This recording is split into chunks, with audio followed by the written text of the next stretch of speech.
Bonjour à tous, pour vous partager en voiture comme ça en rentrant chez moi, peut-être qu'on va profiter de... Parce que moi je vais pas prendre de suite les transports en commun, hein, je vis à Paris, et du coup je vais prendre ma voiture pour aller au boulot. Et du coup je me dis, tiens, ça fait un petit temps, pourquoi pas partager un petit truc. Du coup j'ai commencé à revoir mes patients aujourd'hui. Et le dernier patient, le dernier jeune homme adorable, nous a donné un bel exemple d'adaptation, de changement d'orientation. Et du coup, il m'explique que il s'est bloqué 3 fois le dos pendant le confinement, 2 fois en haut, donc à la base du cou, un tout petit peu plus bas à gauche, dont une fois fort avec 3 jours au lit complètement bloqué. Et là, depuis une semaine, il arrive un peu plié en deux, coincé des lombaires. Je vous passe les détails. Simplement, c'est un jeune homme actif, bosseur, avec plein de bonnes valeurs dans le boulot, masculin. Il avance. Et ne faire rien, c'est pas son truc. Du coup, on se connaît un peu. Et du coup j'ai posé les mains et ce qui s'est passé c'est que j'ai vu donc un switch, une torsion, une rotation on va dire, et une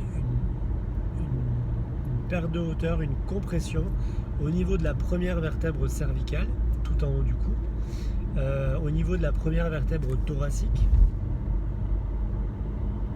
et au niveau de la 5e vertèbre lombaire, donc en bas, juste avant le bassin. Tout ça était en torsion, vous voyez, et c'est comme si, moi c'est l'impression que j'ai eue. Eh bien, il y avait l'épaule gauche et le bras gauche comme en pause.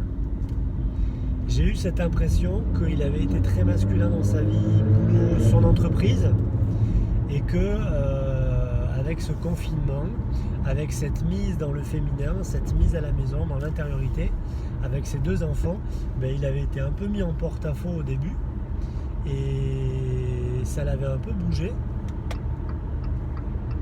obligé de changer un peu d'orientation, et qu'il y avait une part de lui qui avait vu le message et qui avait compris que quelque part sa vie pouvait être peut-être un peu plus riche que uniquement le boulot, et que finalement ses enfants, sa femme et l'intérieur, sa féminité donc, c'était bien aussi.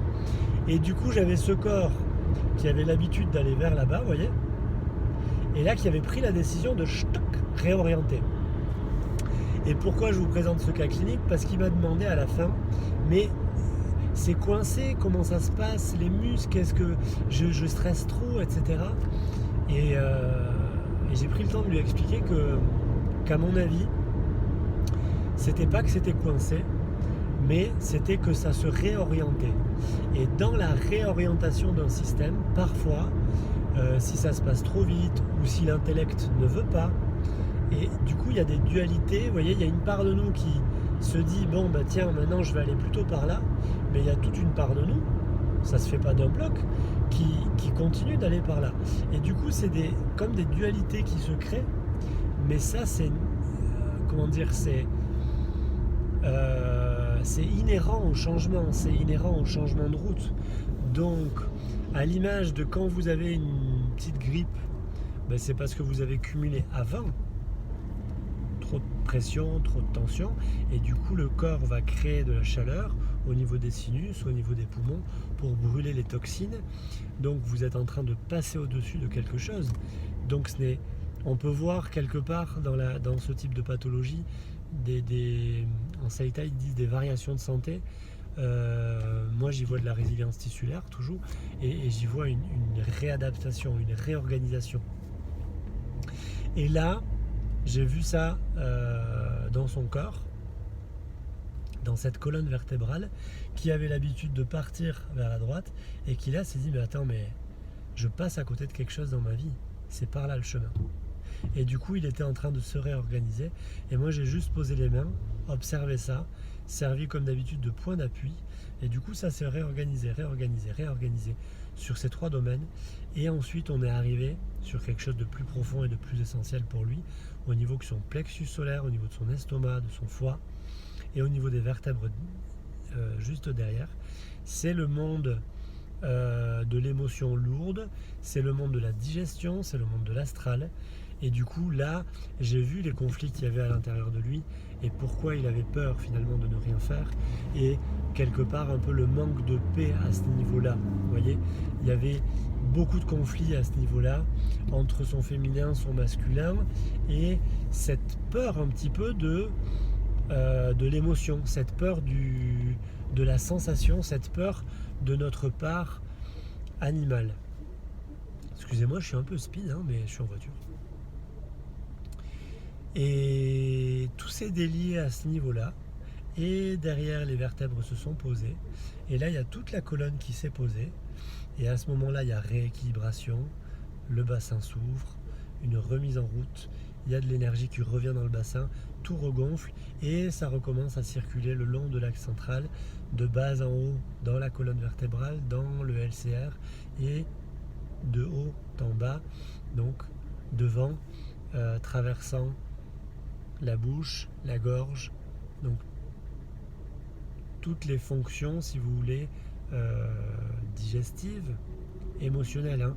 Le devant, à partir de la bouche, tout le devant, c'est plutôt yin, alors que le derrière, les os, les muscles, la colonne vertébrale, les nerfs, c'est plutôt yang.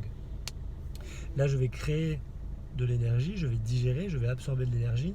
Derrière, je vais la mettre en circulation, cette énergie. Et du coup, il y a cette boucle qui s'est mise en route et hop, il s'est levé. Ça allait déjà beaucoup mieux en fin de séance. On va voir ce que ça donne. Voilà, j'espère que c'est intéressant, cette notion de la dysfonction, du blocage, qui n'est pas vraiment vu là comme un blocage, mais comme déjà une solution, une réorganisation. Bonne journée, amusez-vous de vous.